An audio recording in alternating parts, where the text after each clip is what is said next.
안녕하세요. 생생매거진 오늘 황진입니다. 대구를 수식하는 단어들 중에 솔라시티라는 게 있죠.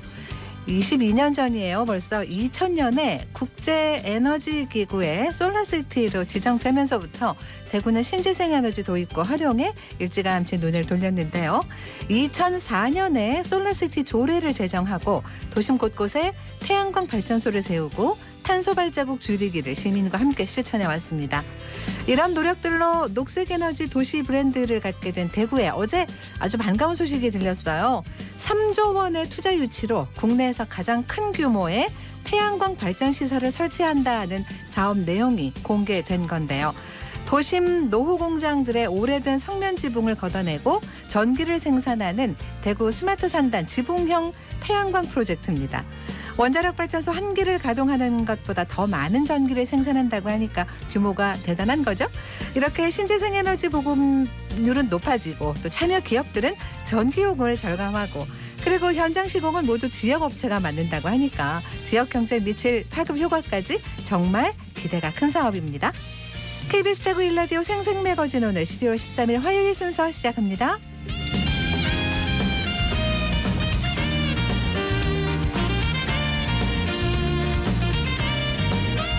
생생매거진 오늘은 대구와 경북 지역 및 모두가 함께하는 시사정보 프로그램입니다. 오늘도 청취자 여러분 곁에 한 걸음 더 가까이 다가갑니다.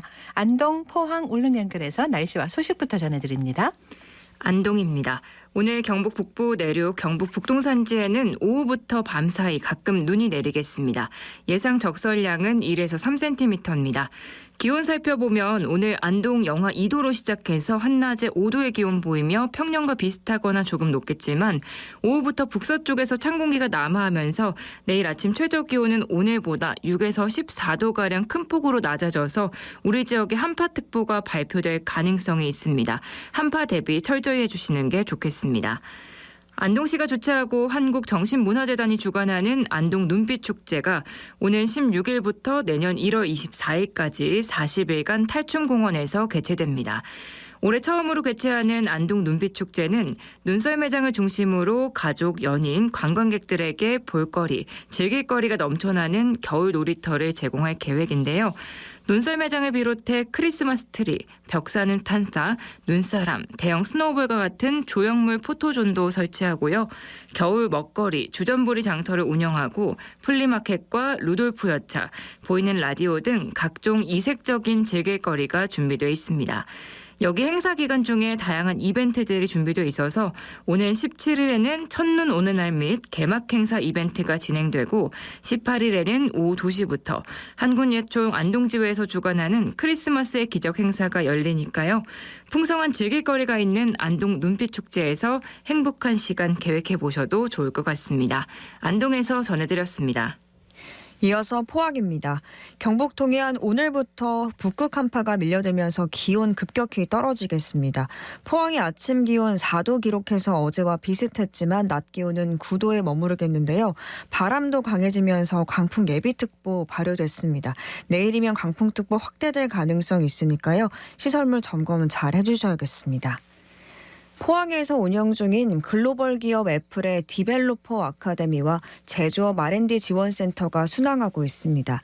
애플은 어제 포스텍에서 애플 디벨로퍼 아카데미 수료식을 열고 애플 제조업 R&D 지원센터 관련 행사도 진행했는데요. 수료식에서는 다양한 아이디어와 배경을 가진 교육생 200명을 대표해서 3개 그룹이 직접 개발한 앱을 소개했습니다. 수료생들은 9개월간 주 20시간씩 코딩과 디자인, 마케팅, 교육 과정을 거쳤는데요. 차별화된 앱 비즈니스 스킬을 갖춘 iOS 앱 개발자로 성장했습니다. 또 어제 문을 연 애플 제조업 R&D 지원센터에서는 애플이 중소기업이 품질 관리와 공정 제어에 스마트 기술을 활용하는 노하우를 교육받는 성공 사례를 소개했습니다.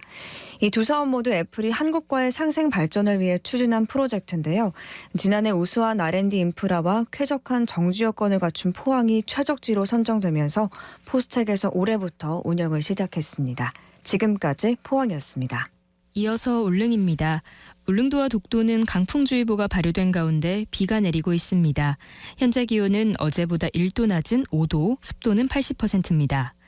풍랑경보가 내려진 동해 중부 먼바다에는 서풍이 불면서 1.5에서 5m의 매우 높은 물결이 일고 있습니다. 오늘 여객선은 운항 통제됐습니다. 울릉군이 사동 삼리 마을 주민들을 대상으로 취약지역 생활여건 개조 사업의 일환인 주민 역량 강화 교육을 실시했습니다. 사동리는 대형 여객항이 있고 울릉공항 건설지라 울릉군의 교통허브로 거듭날 것으로 기대되는 지역인데요. 이번 교육은 리더 교육과 맞춤형 역량 강화 교육 두 가지로 진화됐습니다. 리더 교육은 사업에 관한 주민 관심 제고와 마을 운영 능력 배양을 목적으로 하고요. 맞춤형 역량 강화 교육은 주민 수요에 맞는 맞춤 교육을 진행해 교육 만족도 제고와 주민 참여율을 높이기 위한 교육으로 2024년까지 매년 1, 2회 이상 더 마련될 예정입니다. 울릉군은 타 시군 우수사례 견학 등 앞으로도 다양한 교육을 진행할 계획입니다. 지금까지 울릉이었습니다.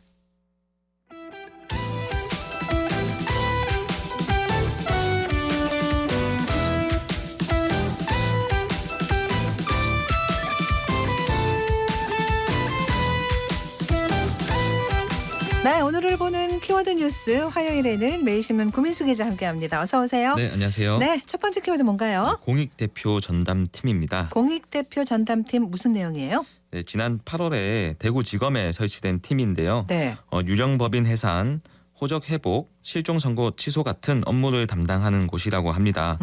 47년간 생사가 확인되지 않아 실종 상태였던 70대 남성이 이 전담팀의 도움을 받아 가족을 찾았다고 하는데요. 네. 충북 지역에 거주하는 A씨는 1975년 4월부터 생사가 확인되지 않아 1996년 법원에서 실종 선고가 이루어졌습니다. 네. 이후 정신병원, 기도원 등을 전전한 것으로 추정되는 A씨는 입원 중인 정신병원에서 건강이 악화되어 요양병원으로 이송이 필요한 상태였으나 장기 요양 등급을 받지 못해서 난감한 처지에 놓였다고 합니다. 네, 그럴 때 이 공익대표 전담팀이 큰 역할을 했다는 얘기예요? 예, 그렇습니다. 네. 이 A씨 사정을 알게 된 사회복지 공무원은 대구지검으로 법률 지원을 요청했습니다. 이 검찰은 시청과 공조해서 A씨의 재적 등본을 확인했으나 A씨 이름으로 등록된 지문이 없어서 신원을 입증할 수가 없었습니다. 네. 이후 A씨가 졸업한 초등학교에서 생활기록부를 확인한 검찰은 동창생과 마을 이장 등을 통해서 같은 돌림자를 쓰는 친척의 연락처를 확보했고요. 이 마침내 A씨의 동생과 연락이 닿았습니다. 네. 유전자 검사 결과 가족 관계를 확인한 검찰은 확인된 자료들을 근거로 법원에 실종 선고 취소를 청구했습니다. 네. 실종 선고가 취소가 되면 기초생활 수급자, 긴급복지지원 대상자 등 법률상 보장된 사회복지 혜택을 받을 수가 있습니다. 네, 그러니까 이제 이런 게 있다는 거를 누군가는 알아야 네. 이렇게 좀 긍정적인 역할을 하게 되는 거잖아요. 이 사회복지 공무원분 역할이 아주 컸네요. 맞습니다. 네. 네, 교통사고로 의식불명이 된 한 60대도 검찰의 도움을 받아서 복지 혜택을 받을 수가 있었는데요. 이분은 지난 2020년 10월 7일쯤에 오토바이를 운전하다가 사고를 겪고 의식을 잃었습니다. 네. 이 돌봐줄 가족이나 친구, 이웃이 없었던 이분 앞으로 밀린 병원비가 1,000만 원이 넘었고요. 매월 65만 원의 본인 부담금도 추가가 됐습니다. 이 사정을 알게 된 대구 한 구청 생활지원과 담당자가 검찰의 도움을 구하자 검찰은 법원에 성년후견 개시 심판을 청구했습니다. 이 성년후견이란 질병, 장애, 노령 등 정신적 제약으로 정상적인 업무를 처리할 수 없는 성인을 보호하는 제도입니다. 네. 성년 후견이라고 하셨는데 네. 이 성년 후견이라는 게 되면 사회복지 혜택도 받을 수 있는 거라는 거죠. 네, 맞습니다. 이 기초연금도 받을 수가 있고요. 네. 대상자의 명의의 재산은 가정법원의 후견 개시 심판으로 선임된 후견인을 통해서 관리할 수가 있습니다. 이 두 사건 모두 전담팀에 대한 언론 보도를 접한 지자체 담당자의 지원 요청으로 시작이 됐습니다. 네. 오늘 라디오를 듣고 계시는 분들 가운데서도 혹시나 도움이 필요하면 이 공익대표 전담팀에 그래요. 문의해 보시는 것도 좋은 방법이 될 것 좋은 같습니다. 정보 고맙습니다. 다음 키워드는요? 네, 소아과 미달입니다. 네, 이거 전공의 얘기하시는 것 같아요. 네. 네. 네, 올해도 지원율이 낮았어요? 네, 굉장히 낮았는데요. 지원율이 16.6%에 그쳤다고 합니다. 정원이 몇 명인데 어떻게 된 거예요? 네, 정원이 199명인데요. 33명만 지원했다고 합니다. 2019년만 해도 80%대였는데요. 네. 올해 사상 처음으로 10%로 뚝 떨어지는 최악의 결과를 기록했습니다. 네. 이 소아진료 인프라 붕괴가 우려되는 상황인데요. 전국 대학병원 가운데 24시간 소아 응급 진료가 가능한 곳은 36%밖에 되지 않는다고 합니다. 네. 대학병원 4곳 중 3곳은 당직 서는 전공의가 부족해서 교수가 당직을 선다고 합니다. 이게 지역으로 갈수록 더 심해질 거 아니에요? 네, 맞습니다. 네. 이 전북대 병원, 충북대 병원을 제외한 지역 거점 병원에서 전공의 1년차가 단 한 명도 없다고 합니다. 네. 이 보호자가 한밤중 진료를 보는 의사를 찾아 헤매다가 아픈 아이의 맞아요. 상태가 악화되는 사례가 최근 빈번하게 보고되는 그렇습니다. 이유입니다. 맞습니다. 근데 참 소아청소년과가 유독 심한 것 같아요. 네. 네. 가장 쉽게 생각할 수 있는 원인은 저출산으로 인한 진료 수요의 감소인데요. 네. 하지만 올해 산부인과 지원율이 지난해보다 오른 걸 고려하면 이뿐만은 아닐 텐데요. 네. 소아과는 진료 시간과 인건비는 많이 들지만 매출이 적다고 합니다. 아무래도 성인에 비해서 쓰는 약도 사용하는 기계도 적지만 치료에는 더 많은 공이 들어가기 때문인데요. 그래서 의료 현장에서는 의료비 체계를 개편해야 한다는 지적이 나옵니다. 예. 또 다른 원인으로는 부모들의 기대가 지나치게 높다는 점인데요. 소아 응급실에 가보면 아비규한 상태인데 그렇죠. 그 와중에서도 자기 아이를 제때 돌봐주지 않는다면서 의료진을 폭행하는 사례가 심심치 않게 나오고 있습니다. 그래요. 네, 일부 의사들은 지역 맘카페의 갑질도 무시 못할 기피 요소라고 하는데요. 별점 테러를 일삼아서 병원마저도 테러한다는 겁니다. 실제로 이런 피해 탓에 소아과를 아예 닫아야 했던 사례를 주변에서 목격한다고 합니다. 근데 이렇게 되면은 또 이게 악순환이 되는 게 출산을 꺼리게 되는 것까지 가면 그게 걱정이잖아요. 네. 예. 방법이 없을까요? 예. 네, 더 이상 소아진료 인프라가 붕괴하지 않도록 정부가 개입해야 한다는 지적이 높은데요. 네. 먼저 의료비를 올려야 한다는 요구가 나옵니다. 입원 중증일수록 가산율을 높이고 인건비 지원도 필요하다는 설명입니다. 또 전공의가 부족한 지역에는 지역 가산 수가도 신설해야 한다는 지적이 나오고 있습니다. 또 의료계는 의료비를 올리자는 주장에 일반 시민들이 반감을 가지는 그렇죠. 것도 공감을 하지만 네네. 당장 급한 불부터 꺼야 한다고 시급성을 강조하고 있습니다. 알겠습니다. 자, 다음 키워드는요. 네, 신혼부부 통계입니다. 신혼부부 통계 많이 줄었겠다 싶네요. 네, 네. 어제 통계청이 신혼부부 통계들을 발표했는데요. 네, 혼인 신고한 지 5년이 지나지 않은 신혼부부는 모두 110만 1천 쌍이라고 합니다. 이 수치가 1년 전보다 7% 감소한 수치라고 합니다. 네. 2015년 통계 작성 이래로 규모가 가장 작았다고 하고요. 감소폭도 가장 가팔랐다고 합니다. 그렇군요. 특히 혼인 1년차 부부가 전년도보다 10.4% 급감을 했는데요. 이 자녀가 있는 초혼 신혼부부 비중도 약 54% 수준을 기록을 했습니다. 네. 이 역시 전년도보다 1.3%포인트 준 수치고요. 이 평균 자녀 수도 많이 줄었는데요. 평균 자녀 수가 0.6명을 기록했습니다. 이게 한 명이 채 안 된다는 얘기죠. 네, 지난해보다 훨씬 줄었고요. 네. 이 수치마저도 통계 작성 이래 최저치라고 합니다. 여러 가지를 통계를 내봤겠네요. 네. 네, 또 어떤 것들을 나왔어요? 어떤 네, 것들이? 초혼 신혼부부의 평균 연간 소득이 6,400만 원으로 집계가 됐는데요. 네. 이게 지난해보다는 한 7% 가까이 늘어나는 수치라고 합니다. 네. 이 증가폭 자체도 역대 최고라고 하는데요. 원인으로는 이제 맞벌이 부부 비중이 역대 최고치를 기록했기 때문입니다. 네. 이 맞벌이 부부의 평균 소득은 한 8천만 원 정도 되거든요. 이게 당연하겠지만 외벌이 부부 평균 소득보다 2배 가까이라고 합니다. 네. 네. 문제는 소득이 늘어도 실제로 주머니에 돈이 줄었다는 건데요. 이 가처분 소득이 크게 줄었는데요. 예. 이 대출 보유 비중이 크게 늘었기 때문입니다. 그럴 거예요. 예. 네, 총 신혼부부의 대출 보유 비중은 90%에 육박을 했고요. 대부분이 이제 빚을 지고 시작을 하는 거죠. 네네. 또 대출 잔액의 중앙값은 1억 5,300만 원으로 전년도보다 15.4%나 올랐다고 합니다. 아무래도 집값 상승 등의 영향으로 전세자금 대출과 주택담보대출이 많이 증가한 것으로 풀이가 되고요. 대출 잔액 역시 2억 원 미만 비율은 줄고 2억 원 이상 비율이 크게 늘었습니다.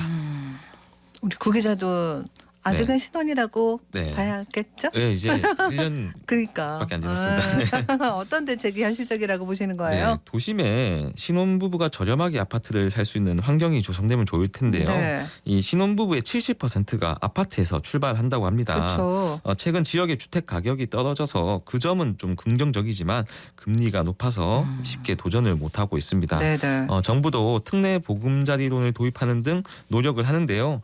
지역의 양질의 일자리는 늘리고 주거비는 낮추는 대책이 필요해 보입니다. 이게 숙제죠. 네. 네, 알겠습니다. 다음 키워드는요? 네, 스쿨존입니다. 네. 또 무슨 사고가 있었어요. 네. 서울에서 그죠? 맞습니다. 네. 대구에서도 이 보행로가 없는 곳이 많아서 통학길 안전에 대한 우려가 커지고 있는데요. 저희 취재진이 대구에 있는 몇몇 초등학교 상황을 체크해 보니까 스쿨존은 지정이 되어 있으나 차도만 있고 인도가 없는 경우가 많았습니다.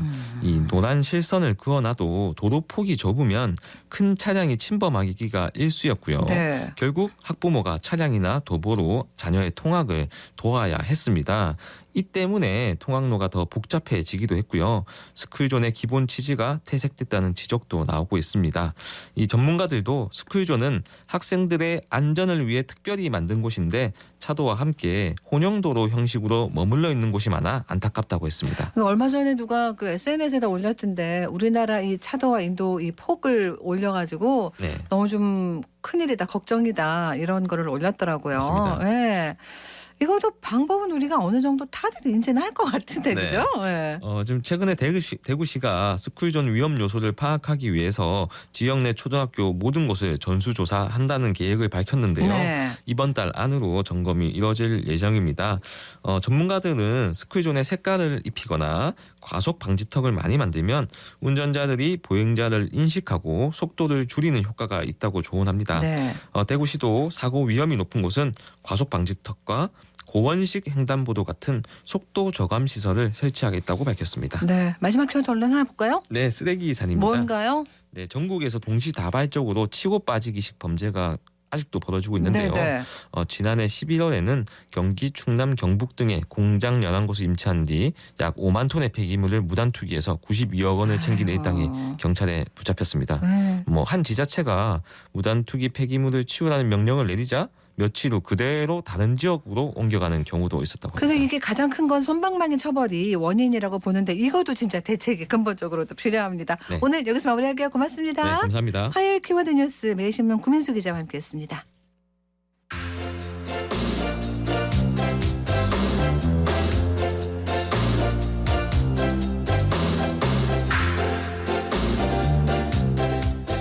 연말이다 하는 걸 느낄 수 있는 여러 가지가 있죠. 캐럴, 트리, 또 뭐 각종 이벤트들, 아이템들 만나면 연말이구나 싶은데 따뜻함을 전하는 사랑의 마음이 정말 뜨겁다라는 걸 확인할 수 있는 게 또 사랑의 온도탑이에요. 희망 2023 나눔 캠페인 소식 서유리 리포터가 취재했습니다. 유리 씨 어서 오세요. 네, 안녕하세요. 네. 네, 대구 사회복지 공동모금회에서는 12월 1일을 시작으로 내년 1월 31일까지 기부 캠페인을 진행합니다. 네. 올해 슬로건은 함께하는 나눔, 지속가능한 미래인데요. 목표액은 무려 100억 원으로 1억이 모일 때마다 구 중앙치안센터 앞에 자리한 사랑의 온도탑 온도도 1도씩 올라갑니다. 먼저 사랑의 온도탑 앞에서 시민들의 이야기 들어봤습니다. 저는 북구에 살고 있는 직장인입니다. 사랑의 온도탑에 관해서 좀 알고 계신지 궁금합니다. 알고 있지는 않았는데 그냥 시내에 오며 가면서 보이니까 그냥 저런 게 좀 겨울마다 있는 것 같다 하는 정도로만 알고 있었어요.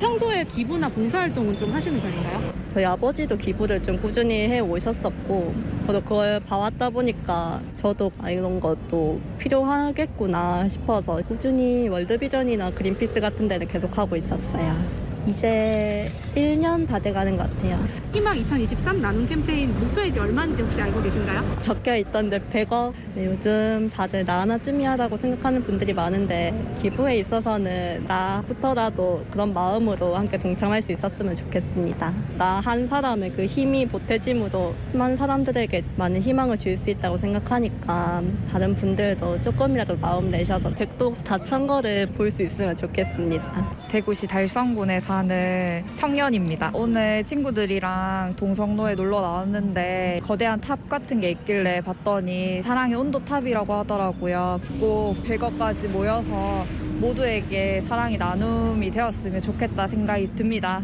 저도 조금이라도 이 사랑의 온도에 높이는 데 동참하려고 합니다. 그래요. 이제 보통은 그 전해 12월부터 해서 그 다음에 1월 말까지 뭐 네, 이렇게 맞습니다. 하잖아요. 그죠?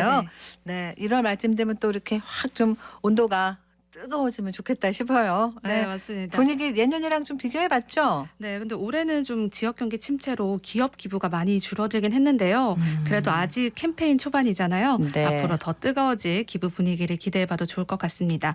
저도 소정의 금액이지만 좀 또 힘을 보태기 위해서 취재하는 기부도 하고 왔는데요. 네네. 대구 사회복지 공동모금회 김누리 사무처장에게 기부에 대한 이야기 들어봤습니다. 희망 2023 나눔 캠페인은 KBS 대구, MBC, TBC 방송 3사의 성금 접수 창구를 운영하고 있습니다.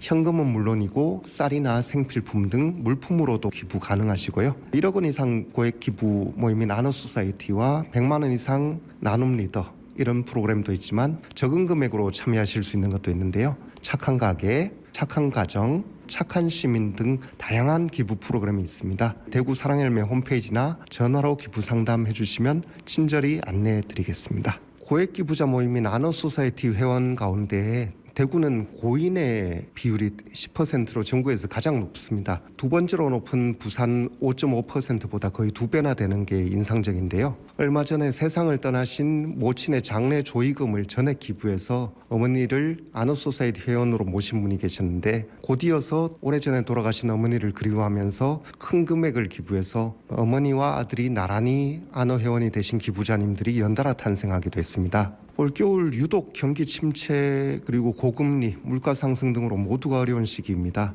이렇게 어려운 때일수록 형편이 어렵고 소외된 이웃들은 더욱 큰 어려움을 겪을 수밖에 없는데요. 이럴 때일수록 작고 소중한 나눔이 필요합니다. 성금은 우리 주변에 도움이 필요한 이웃과 사회복지시설 기관에 지원돼서 대구 시민의 복지를 위해서 사용됩니다. 시민 여러분의 따뜻한 관심과 나눔 실천을 부탁드립니다. 그래요. 조금 이따 하지 뭐 이렇게 생각할 수 있는데 네네. 일단은 먼저 하는 거. 네, 소액이라도 맞습니다. 그 마음이 중요할 것 같아요. 그죠? 어떻게 참여하는 거예요? 네, 먼저 그 자영업자들이 이제 매월 3만 원씩 기부하는 착한 가게라는 또 프로그램이 있고 네. 가족이 함께 매월 3만 원씩 기부하는 착한 가정, 그리고 대구 시민이면 누구나 하루에 100원씩 모아서 월 3천 원을 기부하는 착한 시민까지 정말 다양한 기부 프로그램이 있더라고요. 네. 또 이제 한편 1년 내에 100만 원 이상을 기부 또는 약정한 개인 기부자는 나눔 리더라고 하는데요. 올해 88호 나눔 리더가 된 이재훈 씨를 만나서 이야기 들어봤습니다. 많은 것을 가지고 있어서 기부할 수 있는 것이 아니라고 평소에 그런 마음을 많이 갖고 있었습니다. 모든 일이 처음이 어렵고 힘들듯이 이번에 나눔 리더로 선정된 것을 계기로 한 걸음 한 걸음 나아가 보려고 시작했습니다. 평소에 봉사활동이나 유니세프 기부 등에 관심을 가지고 있었는데 개인적인 친분이 있는 이인호 대표님의 권유로 기부를 하게 되었습니다. 이분의 평소 철학에서 묻어나온 진심이 전달이 되어 함께 하게 되었는데요. 이런 선한 영향력을 끼칠 수 있는 분들이 많아지면 분명 더 따뜻한 사회가 되지 않을까 생각합니다. 기부하면서 제일 뿌듯할 때는 신문기사를 읽었다며 지인으로부터 연락이 왔을 때인데요. 좋은 일 했다며 칭찬하시면서 동참해보고 싶다는 말씀을 전하셨습니다. 함께 나누려는 따뜻한 마음이 나비 효과가 되어 사람들의 마음을 움직일 수 있다는 점에서 금액이 아닌 제 마음이 전해진 것 같아 가장 뿌듯했던 것 같습니다. 전 세계는 물론 국내 경기도 좋지 않은 상황이 계속되고 있습니다. 모두가 어렵고 힘든 시기이지만 소외되고 도움이 필요한 우리 이웃을 한 번 더 둘러볼 수 있는 따뜻한 마음과 작은 관심이 가장 필요할 때라고 생각합니다. 많은 분들이 동참하여 우리 모두가 따뜻한 겨울을 보낼 수 있으면 좋겠습니다. 네, KBS 대구 1TV에서 오늘 오후 2시 반에 특별 생방송 나눔은 행복입니다가 진행되니 네. KBS로 직접 방문하셔도 되고요. 그렇네요. 네, 또 060-700-1212 1212번으로 전화를 하면 ARS 기부도 가능합니다. 이웃을 위한 나눔에 많은 분들이 동참하면 좋겠습니다. 그래요. 잘 들었습니다. 네, 고맙습니다. 서유리 리포터였습니다.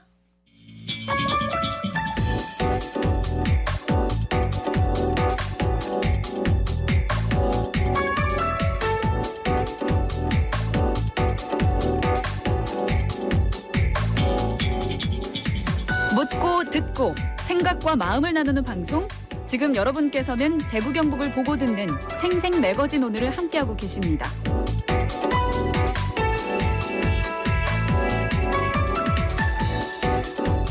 전국적으로 부동산 경기가 꽁꽁 얼어붙으면서 민간 투자 유치를 해서 개발하려던 대형 사업들도 지금 주춤하고 있습니다. 시민들이 기대하는 서대구 역세권 개발 사업도 역시 쉽지 않은 상황인데요. 대구시가 추진 방향을 수정했다고 해요. 대구시 서대구 역세권 개발과 허주영 과장에게 들어보겠습니다. 안녕하세요. 안녕하십니까. 네. 올해 3월에 서대구역 개통하면서 우리 지역민들 교통 편의가 아주 좋아졌고 그래서 역세권 개발도 기대를 많이 했는데요. 지금 뭐 부동산 시장도 금융 시장도 너무 얼어붙어가지고 도시 개발 여건도 아주 어려우시다고 들었습니다. 예, 맞습니다. 서대구역은 올해 3월 달에 개통돼서 동대구역과 함께 많은 시민분들이 이용하고 계십니다. 개통 시에는 하루 2,000명에서 현재는 5,000명까지 계속 많은 시민분들이 증가하면서 이용하고 계시면서 대구시 서구의 관문을 거듭나고 있습니다. 네. 서대구역 활성화가 서대구 역세권 개발에도 아주 탄력을 받고 있는데요. 다만 금리 인상이나 부동산 경기 악화, 대장동 사태로 인한 도시개발법이 금년 6월에 국회에서 개정 시행되면서 이 도시개발 민간 투자 여건이 매우 악화되면서 지금 대책이 시급히 필요해졌습니다. 네. 당초에 대구시가 세웠던 그 서대구 역세권 개발 계획이 어떤 거였습니까?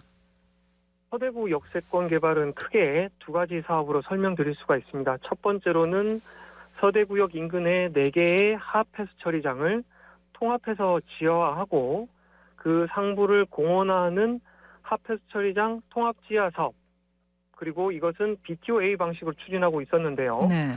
BTOA 방식은 민간 자본으로 건설해서 소유권을 정부에 주고 일정 기간 동안 운영 수익으로 투자 비용을 보존하는 방식입니다. 네.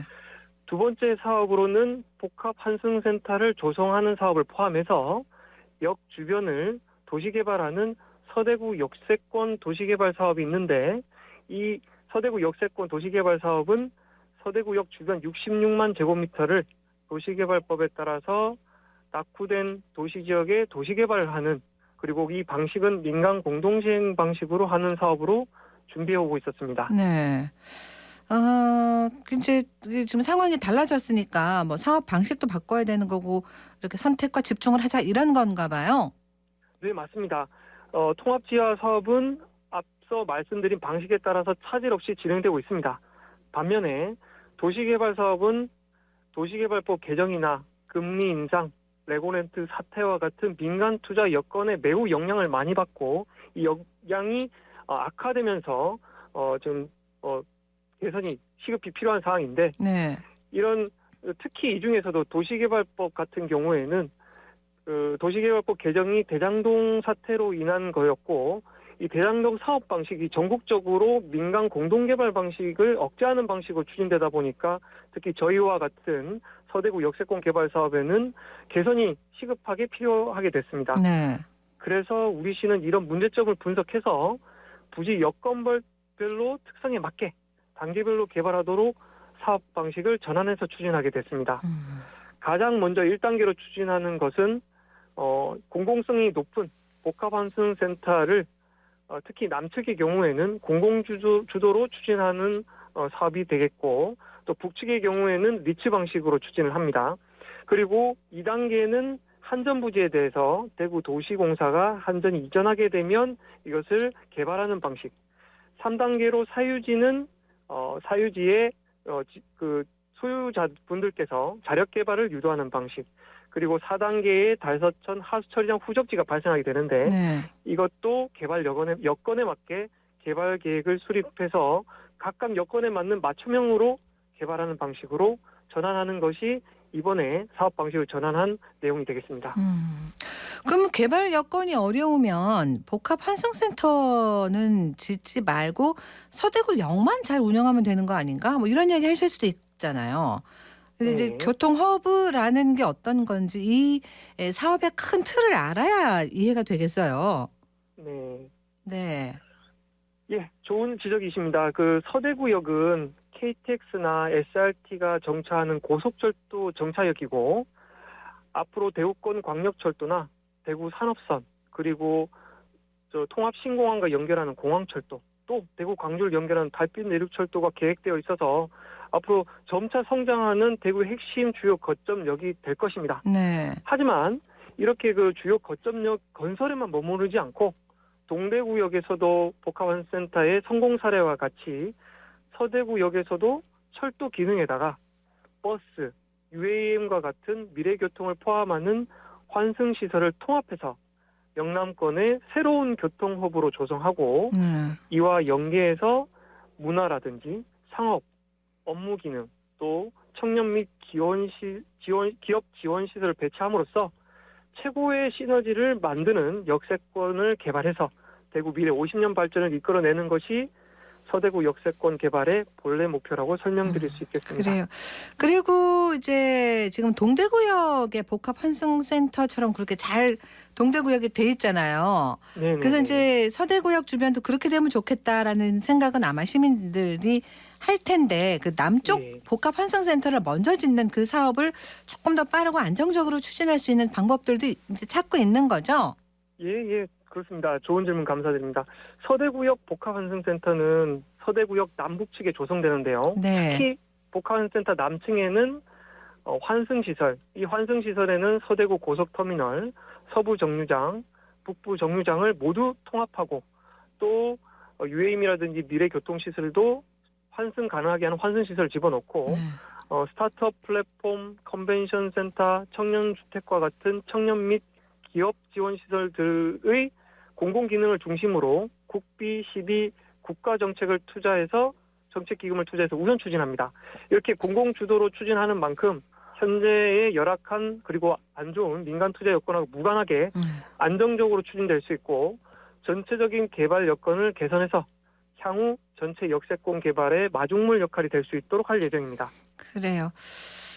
남쪽에 복합 환승센터를 짓고 나면 이제 북쪽에 그 상업시설들이 이제 이어서 들어와야 되는 건데요.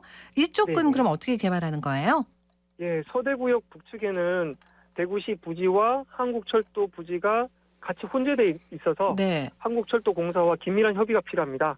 그래서 저희는 지금 긴밀한 협의를 하고 있고 앞으로 저희 계획은 리츠와 같은 민간 투자 방식을 통해서 이제 전망이 좋은 고층에는 호텔, 오피스텔, 그리고 또 영화관, 대형 체육 문화시설이나 쇼핑몰 같은 문화 상업시설 기능을 배치할 계획입니다. 네. 그렇게 되면 서대구역 남측에는 기차나 버스로 환승을 하고 업무를 볼 수 있고 북측에는 먹고 즐기고 머물 수 있는 복합적인 문화 상업 공간이 조성될 것으로 기대하고 있습니다. 네. 그 하필수 처리장 통합 지하화 사업은 선행 사업으로 추진을 해 오고 있는 거죠? 이건 지금 추진 중에 있는 거죠? 예, 맞습니다. 네. 그 하필수 처리장 사업은 이제 서대구 역세권 개발의 크게 둘 중에 하나의 중요 사업인데 그동안 기재부랑 환경부에서 사업 적정성 검토가 다 완료되고 현재는 올해 9월 제3자 제안 공고에서 민간 사업자를 협상 대상자로 지정하면서 내년까지 실시 협약과 사업 시행자 지정을 목표로 차질 없이 추진되고 있고 앞으로 25년 착공해서 28년 준공 목표로 계속 추진하고 있습니다. 네. 그리고 민관 공동 개발이다 했었단 말이죠. 처음에. 네네네. 이것도 지금 진전이 되는 진행 상황이었을 텐데 이거는 계획 바꾸는 거랑 어떻게 뭐 별로 문제는 없는 건가요? 예, 말씀하신 대로 그동안 민간 공동개발 방식으로 1차 협상 대상자도 지정하고 관련 행정 절차를 추진해 왔습니다. 네. 하지만 앞서 말씀드린 급격한 개발 여건 악화로 인해서 현재 방식으로는 사업 추진이 사실상 어려워져서 계획 변경이 불가피합니다. 이번 사업 방식 전환으로 재원 조달 방법은 바뀌었지만 당초 추진해왔던 복합센터 지정과 같은 행정 절차들은 그대로 진행되는 만큼 문제없이 사업 추진은 가능할 것으로 예상됩니다. 그렇군요. 우선 추진하는 복합환승센터 건립은 지금 이제 절차가 어떻게 되는 건지, 앞으로 사업 추진은 어떻게 되는 건지 그것도 궁금해요. 예. 일단 금년 12월까지 복합환승센터 지정 고시를 위해서 주민 열람 공고, 관련 부서 의견 수렴, 경관심의, 교통심의 같은 행정 절차를 지금 정상적으로 잘 밟고 있습니다. 네. 그래서 내년 2월에는 복합환승센터 지정과 승인이 국토부에서 될 수 있도록 준비를 하고 있고, 뿐만 아니라 내년 초에는 국토부의 도시재생혁신지구 지정을 위해서 준비를 하고 있습니다. 네. 그래서 내년 상반기까지 도시재생혁신지구 지정이 되면 국비와 국가정책기금을 받을 수 있도록 차질 없이 준비할 계획입니다. 앞으로 일정은 남측 서대구역 복합센터의 같은 경우에는 2025년 착공과 2027년 준공을 목표로 차질 없이 준비되도록 하고, 북측 서대구역 복합센터를 포함해서 서대구역 세권 개발 전체는 2030년까지 완료될 수 있도록 최선을 다하겠습니다. 알겠습니다. 오늘 말씀 고맙습니다. 네, 감사합니다. 네, 대구시 서대구 역사권 개발과 허주영 과장과 얘기 나눴습니다.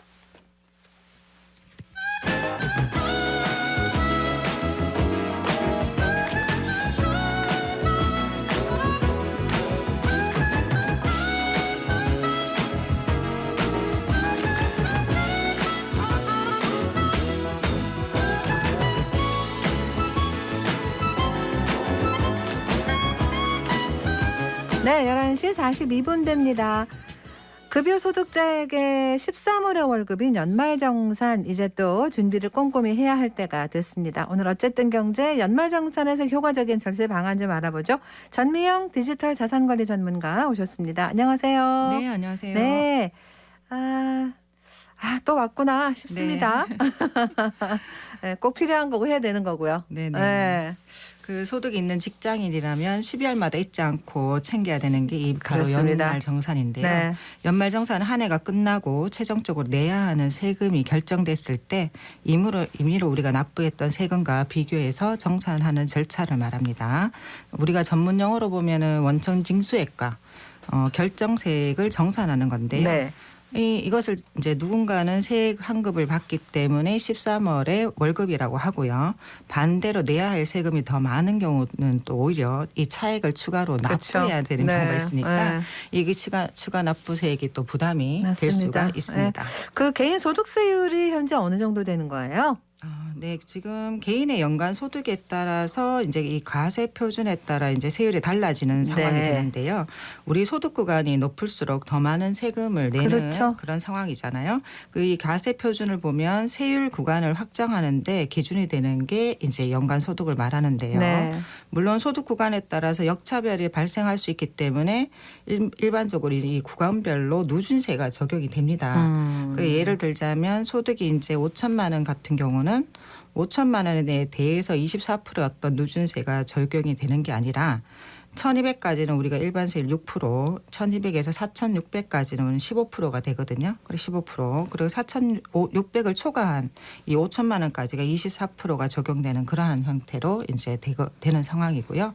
이 과세 표준은 1200, 4600, 8800, 1억 5천, 3억, 5억 구간에 따라서 이 누진세율, 기본세율이 달라지는 구조를 가지고 있습니다. 네. 과세 표준이라는 게 연간 소득하고는 다른 거죠? 네, 다르죠. 네. 조금 헷갈리죠. 네. 그런데 연간 소득에서 우리가 연간 소득이 있으면 각종 공제를 한 후에 일반적인 순소득이라고 말할 수가 있는데요.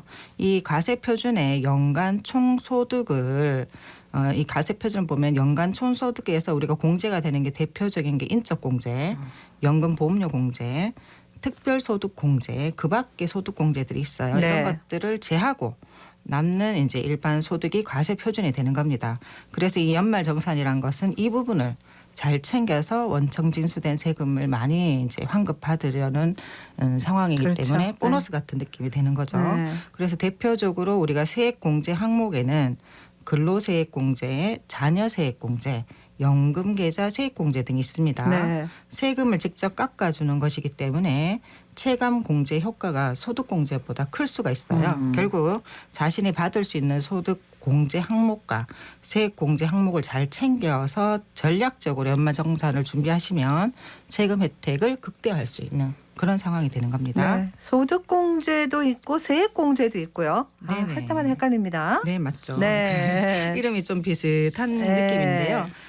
세금 혜택을 받을 수 있는 두 가지 큰 항목이 바로 이제 소득을 공제해 주든지 세액을 공제해 두든지 네. 이 두 가지 형태입니다. 네. 소득 공제는 소득 자체를 깎아줘서 과세 표준 구간을 낮춰주는 효과가 있고요.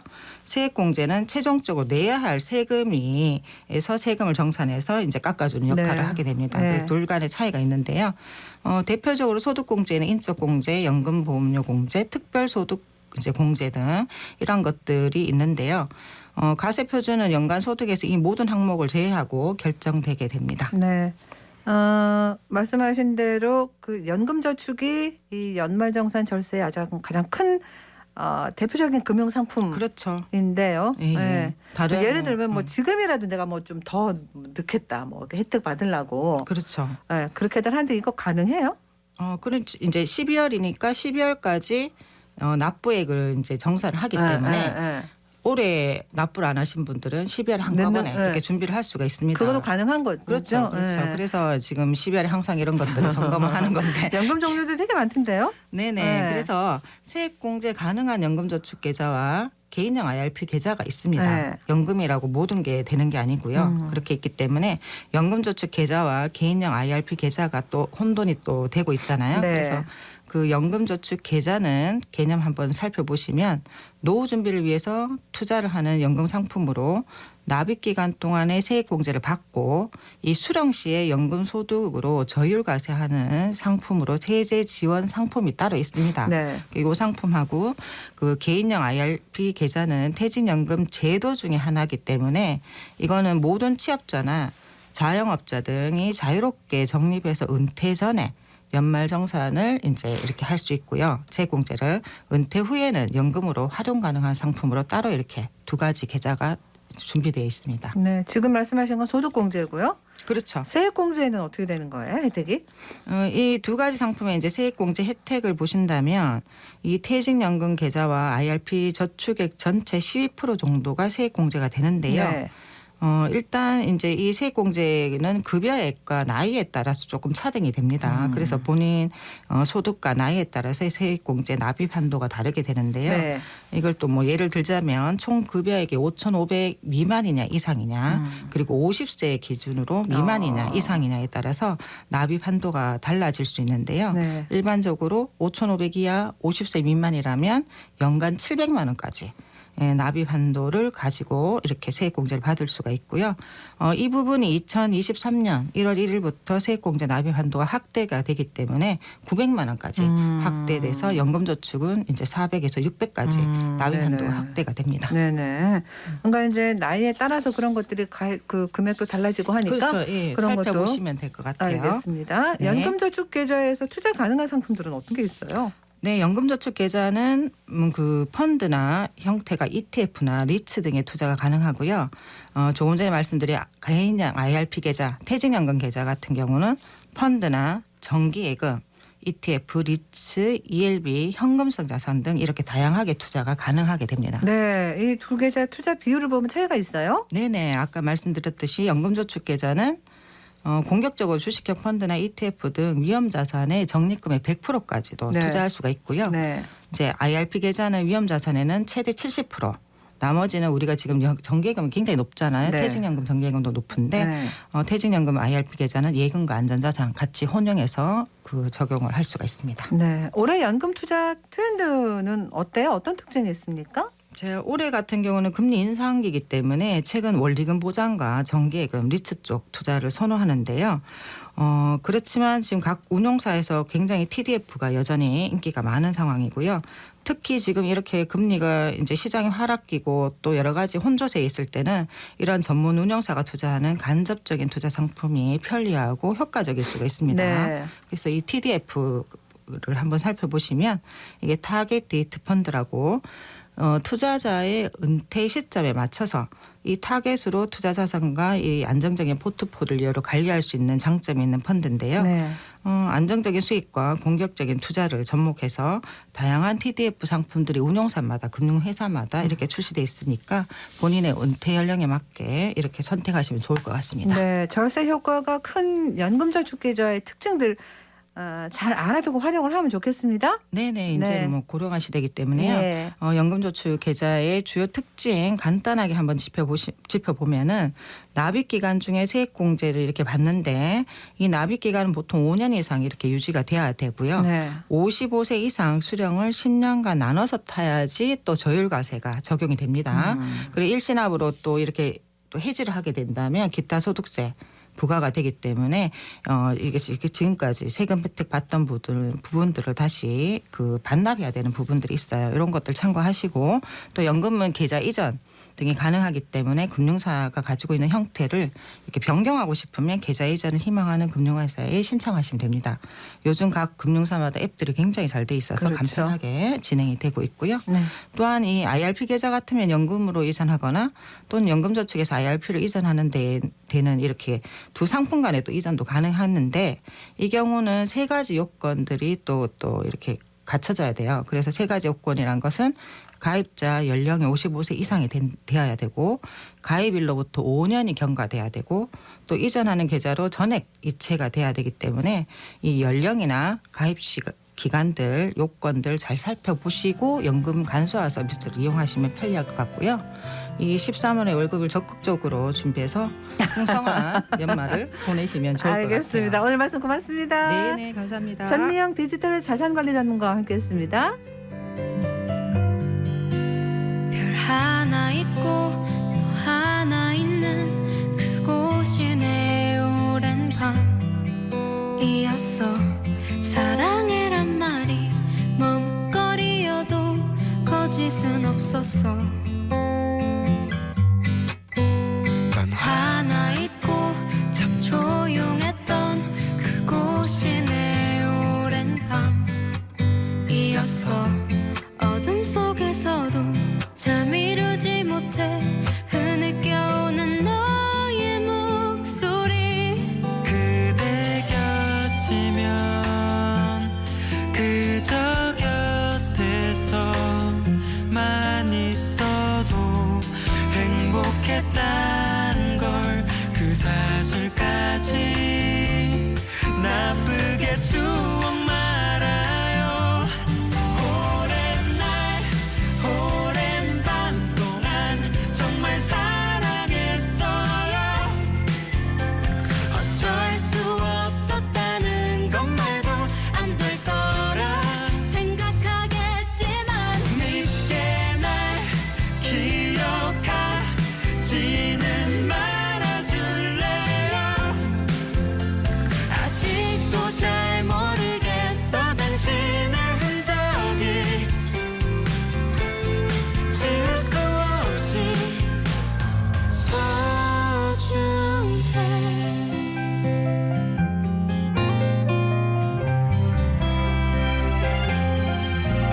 잘 자요 안녕 그 말 끝으로 흐른 시간은 오랜 날 같았어. 우린 서로에게 깊어져 있었고 난 그게 두려워.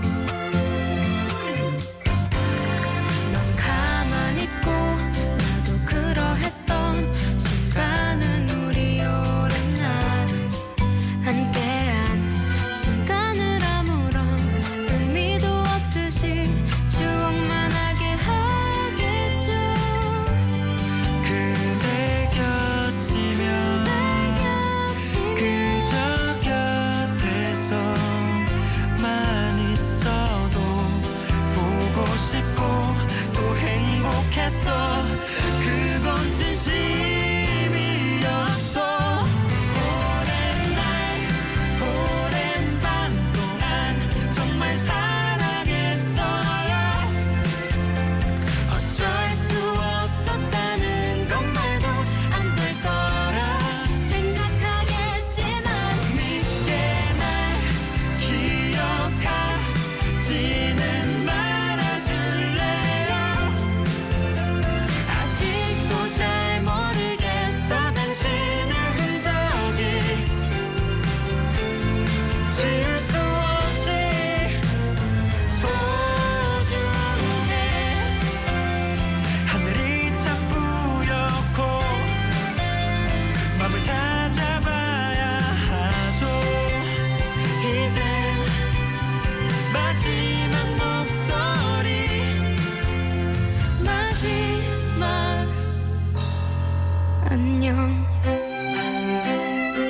악뮤의 오랜 날 오랜 밤 들었습니다. 교통정보로 갑니다. 김현지 리포터 맞습니까? 네, 먼저 네. 시내도로 정보입니다. 달성로 신남내거리에서 동산내거리 방향 신남내거리 지난 지점 2차로에서 공사 중입니다. 일대 주의해서 지나시고요. 달구벌대로 연호내거리에서 안심 방향 좌회전 차량 현재 신호 2번 정도 대기해 주셔야겠습니다. 현충로엔 공사 구간 있는데요. 앞산내거리에서 삼각지내거리 방향 영남 이공대학교 정문 지나면서 1차로 막고 중앙분리대 공사 중입니다. 팔달로에서도 만평내거리에서 팔달교 방면 만평내거리 교차로 부근 가장자리 차로에서 작업 차량 동원해 작업 중입니다. 그다음 고속도로 정보입니다. 중부내륙지선 대구 방향 달성 12.6km 지점에서 달성 부근 13.6km 지점 갓길에서 시설물 설치 작업 중입니다. 일대 밀림은 보이지 않고요. 상습 정체 구간인 중앙고속도로 춘천 방향 다부터널 일대 비교적 한산하게 이동합니다. 지금까지 이 시각 교통정보였습니다. 대구 수성구 지역에 처음으로 헌혈의 집이 문을 열었습니다. 시지 신내광장인데요. 지하철 2호선 신매역에서 내리면 바로 있고 주변에 병원도 많고 상가도 많아서 접근성도 아주 좋습니다. 평일에 오전 10시부터 저녁 7시까지, 토요일은 오전 10시부터 저녁 6시까지 운영을 하는데 가까운 곳에서 좀 더 많은 분들이 헌혈에 동참할 수 있겠죠. 12월 13일 화요일 생생매거진 오늘 여기까지입니다. 함께해 주신 여러분 고맙습니다.